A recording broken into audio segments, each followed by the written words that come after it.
Hey guys, welcome back. It's been a long time since I've done a video, and today we're doing something a bit different.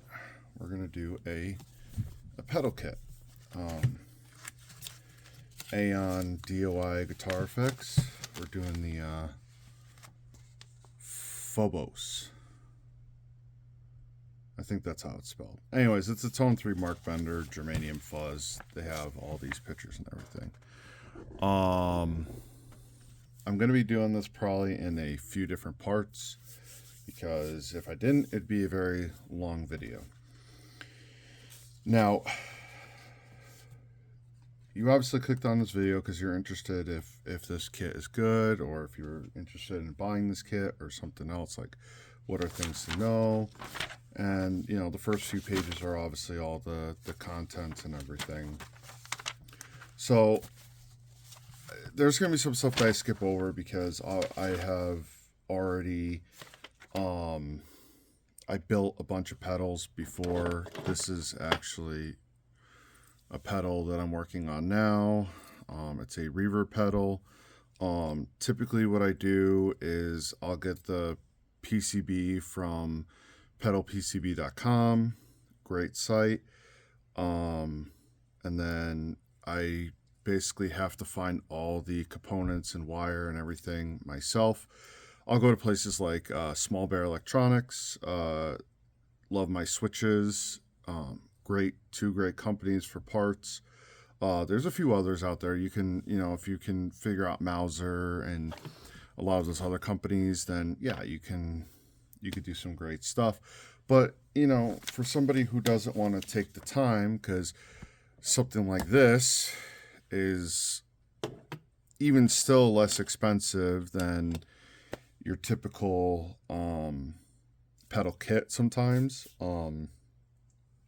depending on the pedal you're building. Obviously, if you're going to build something like that reverb unit, the reverb unit is, the reverb unit alone can be like anywhere between $10 and $20, give or take, depending on the site and where you get it from. But typically, if you're building an overdrive or a fuzz and you take the time to find the parts yourself, then you could build some overdrives and fuzzes for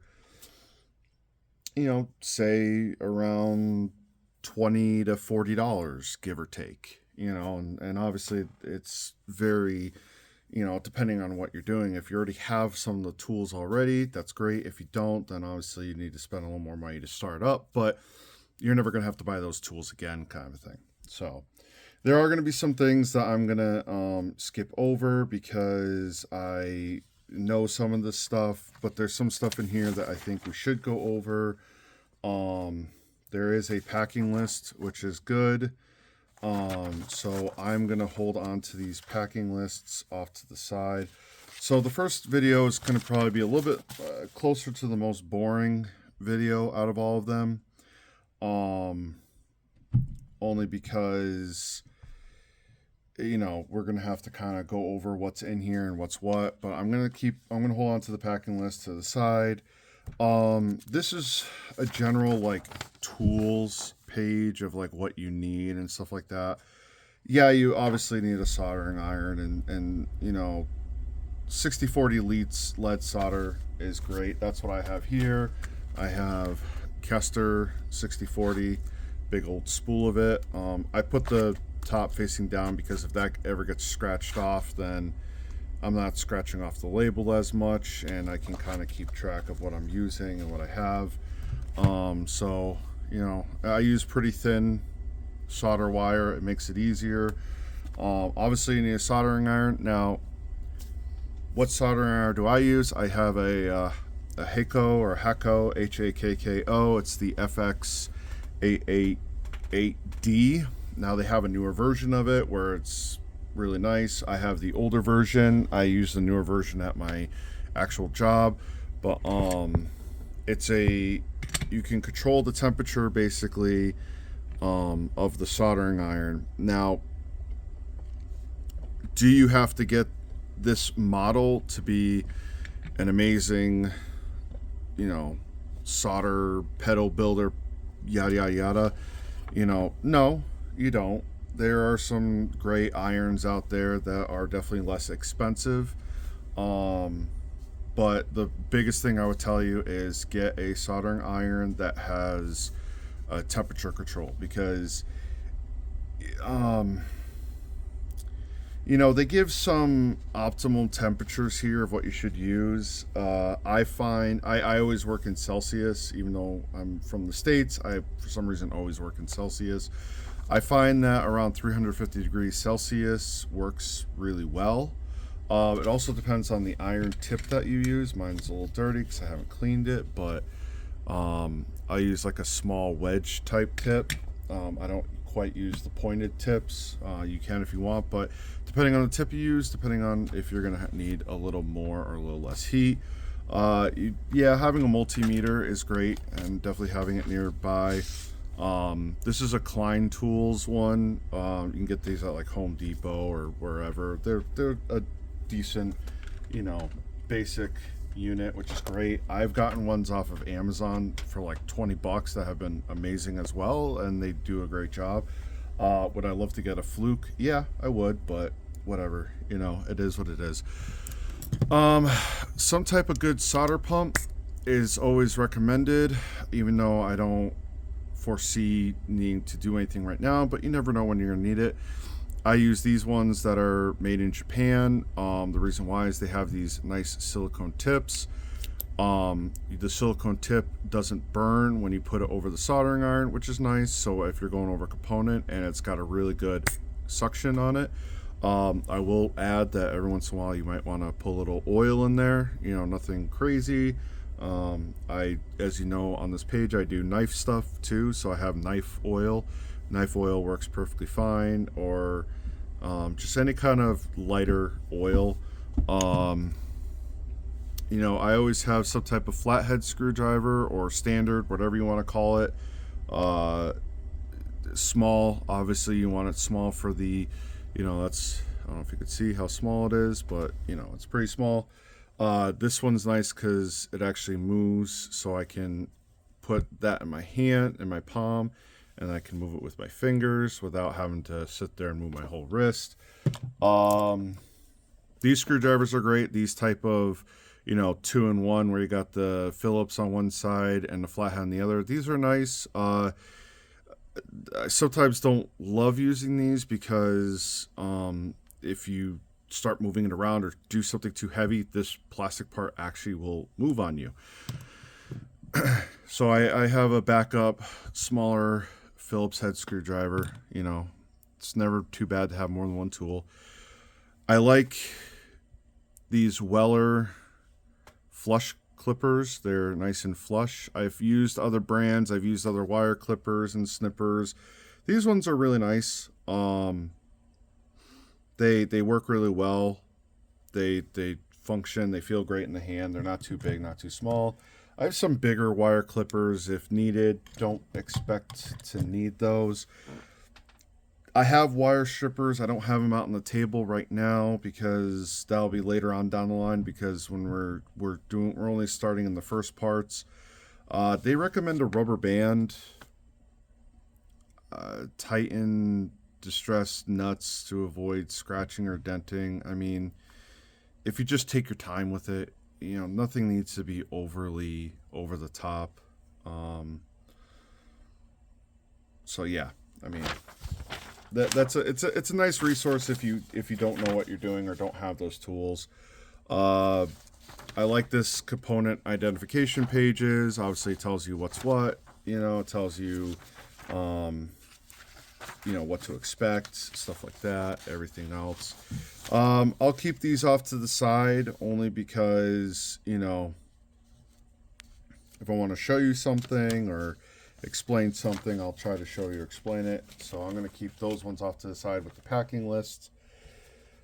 So we have the PCB assembly. This is just an overview. I'm not going to really try to go through this whole thing, but there are some pages that are important.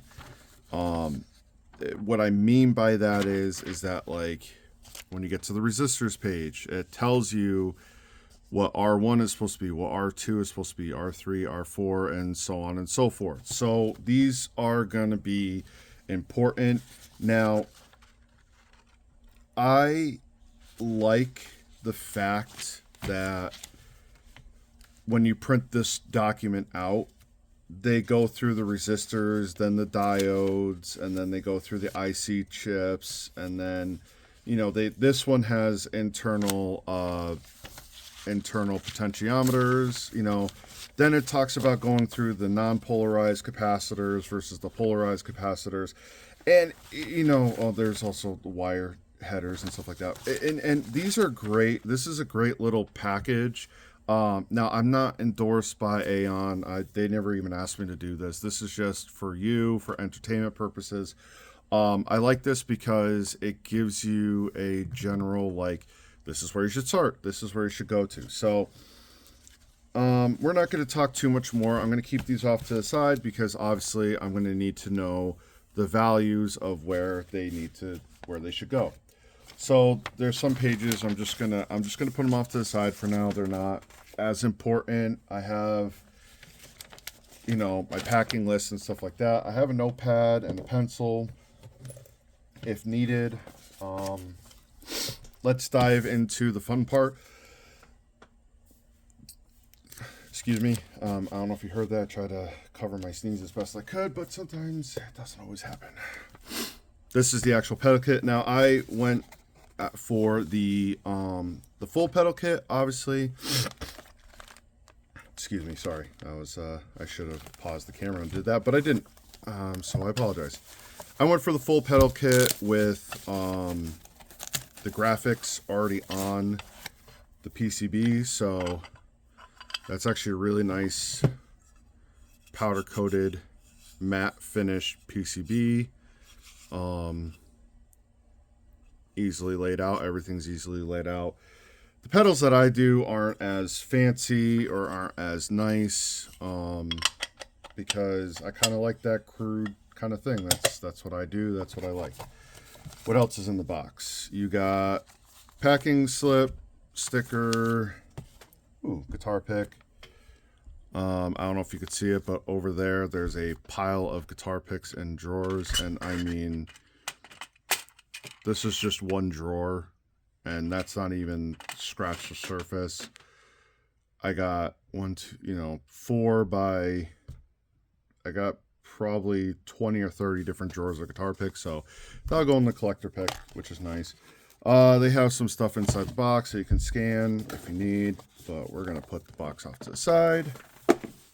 Nice little thing off to the side, and then we got the components with the PCB board. I haven't opened this up yet, so you and I will be experiencing this together. I did take a peek and make sure that everything was inside, but I did not open up everything that is needed. Let's get in this. These come so in handy. I don't know why. I never throw them away. Maybe it's my ADHD or whatever, but never throw them away. I don't know what it is. Looks like you got your jack board here, which is nice. So you put all your, your power jack, you put your in and outs, you got a battery lead here. You got your breakout board, which has, that's where you put the foot switch on it. That's where you put looks like this one, they have your LED going to this, which is nice. Depending on the company, they'll put the LEDs up top or down below. I don't have a personal preference when it comes to that, but these two boards will be broken apart. As you can see, they just break very easily, just very gentle. You don't need to go crazy. Just give it a little give. Still have a couple of pieces here. That's where some of these cutters come in place. You could just lightly, I'm not cutting it, I'm lightly holding it. And I'm just pulling it off. And just pulling it off. Just very light, ever so subtle. So I'll put the PCB boards off to the side for right now.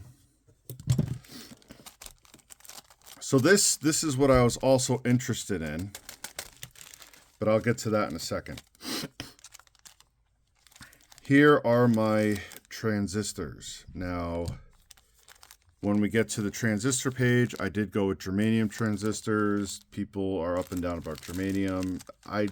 I have so many silicone things. I wanted to try to build a germanium, and germanium transistors are very expensive nowadays. So to get a whole kit with 3 tested and good germanium transistors is awesome. They actually tell you in the thing, because I looked a little bit through the thing, the pamphlet, you know, the operation manual, and they tell you where to put these and what spot, because as you could tell, there is a Q1, a Q2, and a Q3, so they tell you exactly where to put what.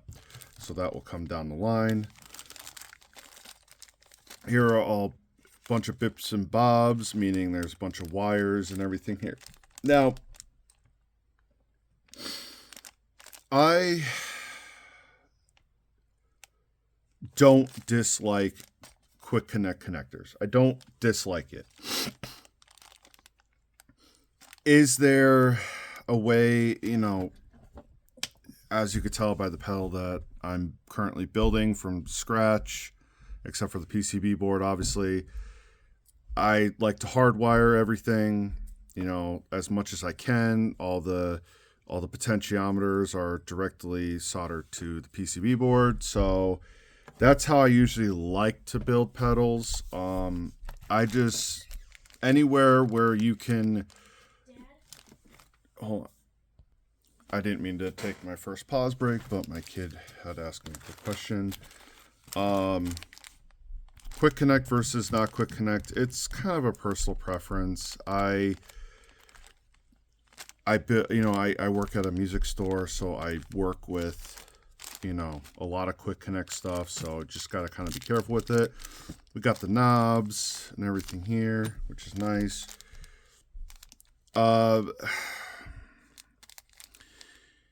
Some people, you know, you have for the actual IC chip, that's the IC chip.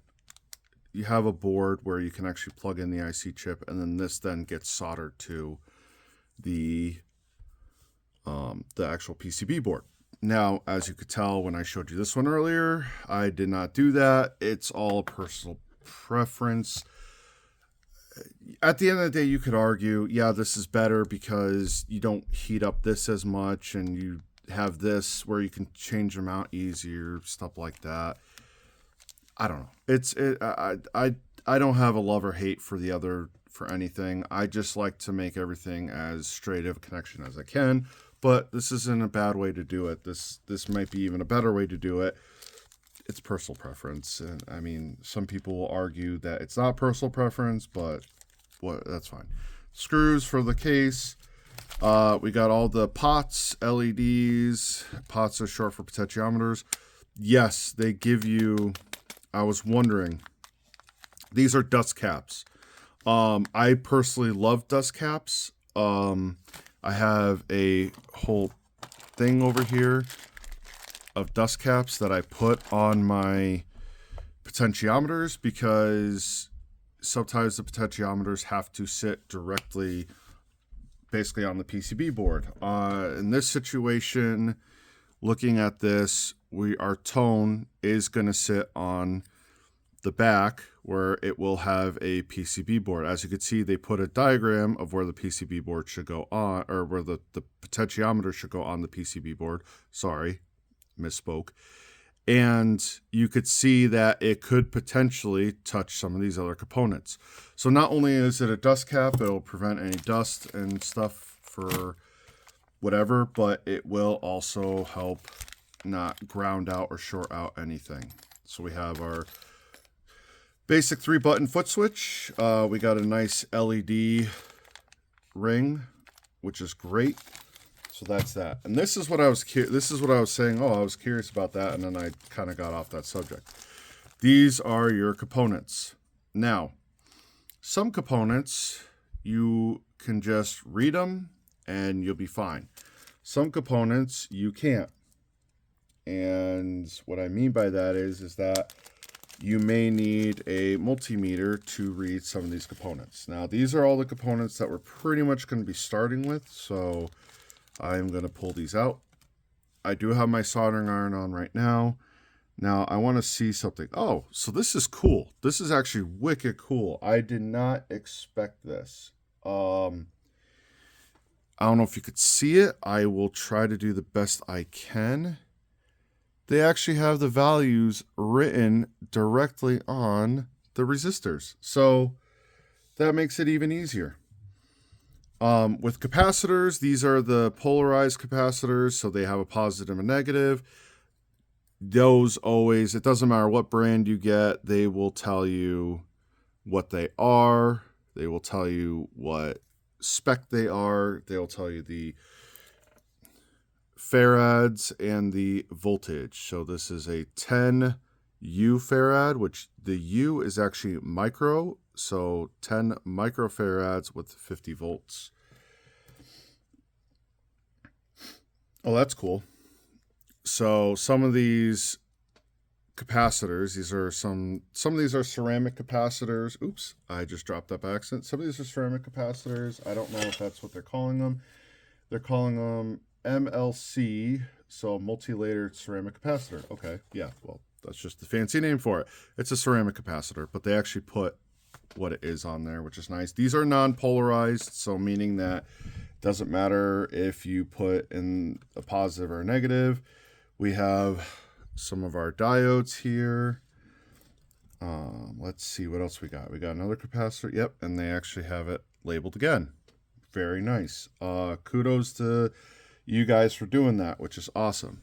Some capacitors aren't as easy, and sometimes they'll have codes on them. Let's see if I can get a light on this. There we go. Holy cow, that's a big light. So see how that says 2.2N2J? So typically when you have something that is a 2, so let me this is why I like to keep a pad of paper. So, and then I'm going to show you on the capacitor page, if I can find which one it is, what I'm actually talking about. So I apologize if you give me one quick second. I try to do everything in real time because I really don't, I don't know. I like to be raw. I like to show what's going on and how everything goes on. But anyways, so here are the non-polarized capacitors like we talked about. So see how we have a C6 2.2 or 2N2. Sorry, I keep calling it 2.2, and I'll tell you why. So typically when you have something that's written out as 2, why is my pencil not working? A 2, N, and 2.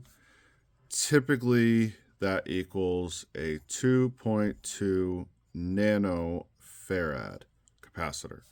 So this and this mean the exact same thing, but they're giving you just the value on the capacitor, which is not a bad thing at all. That's actually really nice, really good, makes it easy. Move on. Okay.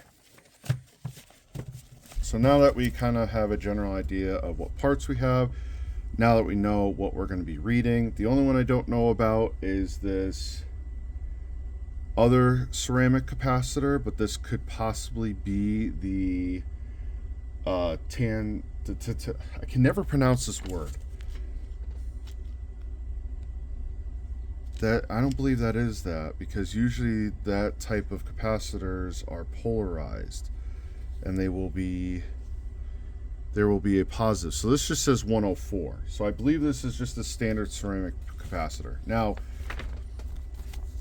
that's the word I'm trying to pronounce. It's a tantalum capacitor. Sorry, I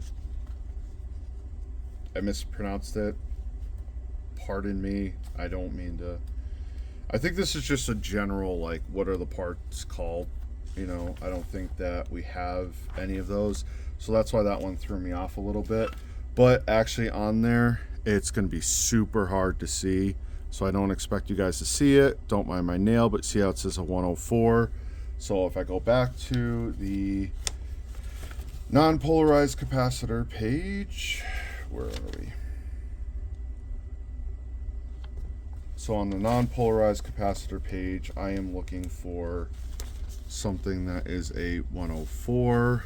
Now typically 104 might be 100 nanofarads. It depends. I may have to look up the code, but I'm not seeing anything right there that jumps out to me. Yeah, it might be 100, but you know, we'll cross that bridge when we get there. I'm not gonna sit here and bore you guys that much more, because this is, like I said, this is going to probably be the most boring one of the lot of the videos. So at this point, I am going to stop this video, and then we're gonna come back for part 2, because we're already at 25 minutes, and I want to be informative, and I want to keep this fresh and have fun. I'm probably going to just post all the videos together, because I'm going to do this whole thing in one night, because I hyper focus. So take care, guys. I will see you in the next video. This is part 1. Look out for part 2. If you want, like, comment, subscribe. Let me know if you have a preference on something. Great. Let me know if I'm completely off on something. Awesome. Obviously, I'm not the best at pronouncing words. I know that. You don't have to tell me that in the comments or anything. So, video number 2, part 2, we are going to start to populate the boards.